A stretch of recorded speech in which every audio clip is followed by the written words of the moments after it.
Hello everyone, welcome to study for success. मैं हूं जयप्रकाश और आज दिनांक है 25 फरवरी। आज का इम्पोर्टेंट फैक्ट को डिस्कस करेंगे तो क्वेश्चन से रिलेटेड कुछ इम्पोर्टेंट फैक्ट भी देखेंगे, तो पूरा वीडियो आप ध्यान से देखिए। अगर आपने अब तक चैनल को सब्सक्राइब नहीं किया है तो अभी सब्सक्राइब करें तथा बेल आइकन को दबाना ना भूलें तथा इससे लाइक तथा शेयर जरूर करें ताकि और लोग भी इससे लाभान्वित हो सकें। तो आज का मोटिवेशनल कोट्स है, मेहनत इतनी खामोशी से करो कि कामयाबी शोर मचा दे। मेहनत हमें इस तरह से करनी चाहिए कि जब हमारी कामयाबी, हमारा रिजल्ट, मेहनत करने वक्त शोर नहीं होना चाहिए। मेहनत ऐसे करनी चाहिए जो हमारा रिजल्ट आए तो फिर शोर मच जानी चाहिए। हर लोगों को पता हो जाना चाहिए कि ये कौन है। अगर हमारा रिजल्ट अच्छा होगा तो ऑटोमेटिक पूरी दुनिया को पता चल जाएगी कि हम कौन हैं। तो इसीलिए मेहनत हमें हमेशा खामोशी से करनी चाहिए। कामयाबी तो अपने आप ही शोर मचा देती है। तो आज का 25 फरवरी का ऐतिहासिक घटनाएं देखते हैं। पिट्स इंडिया एक्ट 1784 में पास हुआ था, जो आज के दिन ही पास हुआ था। ये 1773 के रेगुलेटिंग एक्ट के प्रशासनिक त्रुटियों को समाप्त करने के लिए 1784 में पिट्स इंडिया एक्ट को पारित किया गया था। 1773 में पहला रेगुलेटरी एक्ट पास हुआ था, मेरे को पता है, और उसमें जो कुछ त्रुटियां रह गई थी उसे खत्म करने के लिए ये एक्ट पारित की गई थी, जिसका नाम ब्रिटेन के तत्कालिक युवा प्रधानमंत्री विलियम पिट्स, उस समय कौन प्रधानमंत्री थे, विलियम पिट्स के नाम पे रखा गया था। 1988 में आज के दिन ही सतह से सतह पर मार करने वाली भारत की प्रथम मिसाइल पृथ्वी का सफलतापूर्वक परीक्षण किया गया था। और 1945 में तुर्की ने जर्मनी के खिलाफ युद्ध की घोषणा की थी, जबकि प्रथम विश्व युद्ध में जो 1914 से 1918 तक हुई उसमें तुर्की जर्मनी के साथ था। तो आज का फर्स्ट क्वेश्चन, हाल ही में नई दिल्ली पहुंचे डेमेक मैकोन किस देश के उप प्रधानमंत्री और विदेश मंत्री है? कौन? डेमेक मैकोन किस देश के उप प्रधानमंत्री और विदेश मंत्री है? इथोपिया के, इरिट्रिया के, केन्या के, या इसमें कोई नहीं? तो इसका सही आंसर क्या है? इथोपिया के।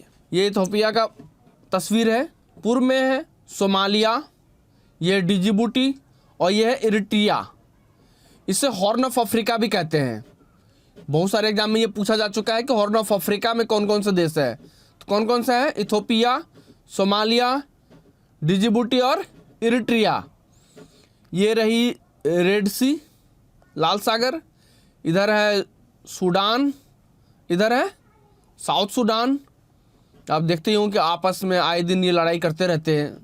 इथोपिया के उप प्रधानमंत्री और विदेश मामलों के मंत्री डेमेक मैकोन हसन नई दिल्ली पहुंचे थे, जिन्होंने भारत के विदेश मंत्री एस जयशंकर के साथ नई दिल्ली में इथोपियाई दूतावास में नई चांसरी और निवास का उद्घाटन किया। उन्होंने पारंपरिक हित के विभिन्न द्विपक्षीय और वैश्विक मुद्दों पर भी चर्चा की है। नेक्स्ट क्वेश्चन है, जनवरी 2021 में किस मंत्रालय ने national marine turtle action plan और समुद्री मेगा जीव श्रृंखला के दिशा निर्देश जारी किए? कृषि मंत्रालय ने, पर्यावरण वन एवं जलवायु परिवर्तन मंत्रालय ने, कोयला मंत्रालय है, इनमें कोई नहीं? तो इसका सही आंसर है पर्यावरण वन एवं जलवायु परिवर्तन मंत्रालय ने। पर्यावरण वन मंत्रालय केंद्र सरकार के प्रशासनिक ढांचों में एक नोडल एजेंसी है जो भारत के पर्यावरण वानिकी नीतियों और कार्यक्रमों के क्रियान्वयन को देख रेख करता है। इसके लिए योजना का निर्धारण करना एवं उसे बढ़ावा देता है। परियोजना की मंजूरी और प्रदूषण, पर्यावरण संरक्षण, वन्यजीव आदि से संबंधित नियम और विनियम की जानकारी प्रदान की गई है। प्रयोक्ता जलवायु परिवर्तन और जैव विविधता संरक्षण के संबंधित रिपोर्ट एवं गतिविधियों के बारे में जानकारी प्राप्त कर सकते हैं। इसके द्वारा किए गए प्रमुख पहलों जैसे क्षतिपूरक वन रोपण कोष प्रबंधन और योजना, प्राधिकरण, राष्ट्रीय नदी संरक्षण इत्यादि आते हैं। नेक्स्ट क्वेश्चन है, केंद्र सरकार ने फरवरी 2021 तक कितने सेक्टरों के लिए उत्पादन लिंक्ड इंसेंटिव योजना को मंजूरी दी है? 11 में, 15, 13 या इनमें कोई नहीं? तो इसका सही आंसर है 13। केंद्र सरकार ने फरवरी 2021 तक 13 सेक्टरों के लिए उत्पादन लिंक्ड इनिशिएटिव योजना का मंजूरी दी है। केंद्रीय मंत्रालय ने हाल ही में दूरसंचार और नेटवर्किंग उत्पादों के घरेलू विनिर्माण के लिए 12,195 करोड़ रुपए की उत्पादन लिंक्ड प्रोत्साहन योजना को मंजूरी दी। इन उत्पादों में switch, router, radio access network, wireless उपकरण और internet of things access device शामिल है। इसके साथ कुल सेक्टरों की संख्या 13 है, जिसके लिए सरकार द्वारा 4 से 6% की प्रोत्साहन राशि प्रदान की जाएगी। Bharat Japan act east forum की 5वीं संयुक्त बैठक का आयोजन जनवरी 2021 में कहाँ किया गया? कौन सी बैठक हो रही है? तो 5वीं संयुक्त बैठक हो रही है। नई दिल्ली में की गई, नोएडा में की गई, गुड़गांव में की गई या? तो इसका सही आंसर है नई दिल्ली में की गई। भारत के विदेश सचिव हर्षवर्धन श्रृंगला ने इस बैठक की अध्यक्षता की है। जनवरी 2021 में जारी भ्रष्टाचार धारण सूचकांक में भारत का स्थान विश्व के 180 देशों में क्या रहा? कौन सा सूचकांक? भ्रष्टाचार धारण सूचकांक। बहुत इंपॉर्टेंट होता है ये सूचकांक, हर एक एग्जाम में पूछे जा सकते हैं। 85 भी रही, 86 भी रही, 84 भी नहीं है, इनमें कोई नहीं। तो इसका सही आंसर है 86वीं। भ्रष्टाचार धारण सूचकांक ट्रांसपेरेंसी इंडेक्स द्वारा जारी किया जाता है। किसके द्वारा किया जाता है? ट्रांसपेरेंसी इंडेक्स के द्वारा जारी किया जाता है। यह भी एक बहुत इंपॉर्टेंट क्वेश्चन बन जाता है कि यह सूचकांक किसके द्वारा जारी किया जाता है? तो ट्रांसपेरेंसी इंडेक्स के द्वारा जारी किया जाता है। 0 से 100 पैमाने वाले इस सूचकांक में भारत ने 40 अंक प्राप्त किए। कितने अंक प्राप्त किए? 40 अंक प्राप्त किए। न्यूजीलैंड और डेनमार्क संयुक्त रूप से प्रथम स्थान पर रहा है। तो प्रथम स्थान पर कौन रहा? न्यूजीलैंड और डेनमार्क। यह भी क्वेश्चन पूछा जाएगा, प्रथम स्थान पर कौन रहा इस इंडेक्स में? तो न्यूजीलैंड और डेनमार्क। सोमालिया और दक्षिण सूडान संयुक्त रूप से अंतिम स्थान पर रहे। और अंतिम स्थान पर कौन रहे? सोमालिया और दक्षिण सूडान। किसी भी इंडेक्स में प्रथम स्थान, अंतिम स्थान और भारत उस इंडेक्स में कहाँ पे है, ये 3 चीज जरूर याद रखना है। उसे कौन जारी करता है, ये 4 चीज बहुत इंपॉर्टेंट होते हैं।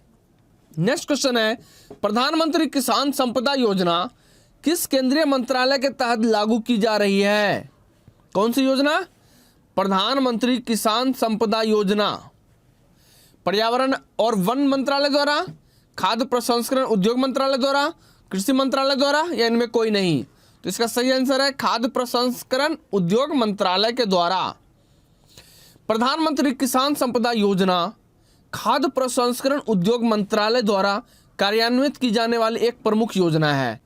केंद्रीय खाद्य प्रसंस्करण उद्योग मंत्रालय ने प्रधानमंत्री किसान संपदा योजना के तहत 2 योजनाओं के लिए 363.4 करोड़ रुपए की 20 परियोजनाओं को मंजूरी दी है। सरकार इस परियोजनाओं के लिए 102.91 करोड़ रुपए की अनुदान सहायता प्रदान करेगी। नेक्स्ट क्वेश्चन है, 30 जनवरी 2021 को एशियाई क्रिकेट परिषद का अध्यक्ष किसे बनाया गया? विराट कोहली को, MS धोनी को, जय शाह को, या इनमें कोई नहीं? तो इसका सही आंसर है जय शाह को बनाया गया। जय शाह वर्तमान में BCCI के क्या है? सचिव हैं। नेक्स्ट क्वेश्चन है, वह पहला अफ्रीकी देश कौन सा है जिसके साथ भारत ने एक व्यापार समझौता पर हस्ताक्षर किया है? वह पहला अफ्रीकी देश कौन सा है जिसके साथ भारत ने एक व्यापार समझौते पर हस्ताक्षर किया है? मॉरिशस, मालावी, अंगोला, या इनमें कोई नहीं? तो इसका सही आंसर है मॉरिशस। मॉरिशस वो देश है जिसके साथ भारत ने व्यापार समझौते पे हस्ताक्षर किया है। केंद्रीय मंत्रिमंडल ने भारत और मॉरिशस के बीच व्यापक आर्थिक सहयोग और भागीदारी समझौते पर हस्ताक्षर करने की मंजूरी दे दी है। यह अफ्रीका में किसी भी देश के साथ भारत द्वारा हस्ताक्षरित होने वाला पहला व्यापारिक समझौता है। मॉरिशस अफ्रीकी महाद्वीप के तट के दक्षिण में लगभग 900 किलोमीटर की दूरी पर हिंद महासागर में और मेडागास्कर के पूर्व में स्थित एक द्वीपीय देश है। मॉरिशस द्वीप के अतिरिक्त इस गणराज्य में सेंट ब्रेडन, रोड्रिगज और अगालोगा द्वीप भी शामिल है। बहुत सारे एग्जाम में पूछ दिया जाता है, द्वीप के नाम दे दिया जाते हैं और पूछे जाते हैं कि ये किस देश के हैं। तो ये भी इंपॉर्टेंट है, इसे भी याद रखेंगे। मॉरिशस द्वीप जो किसके लिए प्रसिद्ध थे? डोडो पक्षी के लिए, जो कि अब क्या हो गया, विलुप्त हो चुके हैं लगभग। कौन से पक्षी? डोडो पक्षी। मॉरिशस हिंद महासागर में स्थित अफ्रीकी महाद्वीप का एक द्वीपीय देश है जिसका कुल क्षेत्रफल 2040 वर्ग किलोमीटर है। कितना है क्षेत्रफल? 2040 वर्ग किलोमीटर है और जिसकी जनसंख्या लगभग 13 लाख है। तो मॉरिशस की जनसंख्या कितनी है? लगभग 13 लाख है और क्षेत्रफल कितनी है? 2040 वर्ग किलोमीटर है। मॉरिशस की राजधानी क्या है? पोर्ट लुई है। राजधानी क्या है? पोर्ट लुई है, जहां पर देश की सबसे ज्यादा आबादी बसती है। नेक्स्ट क्वेश्चन, किस नेता ने राज्यसभा में विपक्ष के नेता के रूप में गुलाम नबी आजाद की जगह ली? पहले विपक्ष के नेता कौन थे? गुलाम नबी आजाद थे, लेकिन अब उनकी रिटायरमेंट हो गई है। रिटायरमेंट हो गई है, तो अब उनके जगह पे किसने जगह ली है? मल्लिकार्जुन खड़गे ने, शशि थरूर ने, भूपेंद्र सिंह हुड्डा ने, या इनमें कोई नहीं? तो इसका सही आंसर है मल्लिकार्जुन खड़गे ने। राज्यसभा के सभापति एम वेंकैया नायडू ने मल्लिकार्जुन खड़गे को राज्यसभा के विपक्ष के नेता के रूप में मान्यता प्रदान की है। भारतीय राष्ट्रीय कांग्रेस के नेता गुलाम नबी आजाद का कार्यकाल हाल ही में समाप्त हुआ है। मल्लिकार्जुन खड़गे पूर्व केंद्रीय मंत्री है और पहले लोकसभा में कांग्रेस के नेता रह चुके हैं। नेक्स्ट क्वेश्चन है, जनवरी 2021 में चर्चा में रही ई-इपिक क्या है? बहुत ही इंपॉर्टेंट है, इसे जरूर याद रखेंगे। ई-इपिक क्या है? मतदाताओं के फोटो पहचान पत्र का इलेक्ट्रॉनिक संस्करण है, आधार कार्ड का इलेक्ट्रॉनिक संस्करण है, या ड्राइविंग लाइसेंस का इलेक्ट्रॉनिक संस्करण है, या इनमें कोई नहीं? तो इसका सही आंसर है मतदाताओं के फोटो पहचान पत्र का इलेक्ट्रॉनिक संस्करण है। E-EPIC digital voter ID card.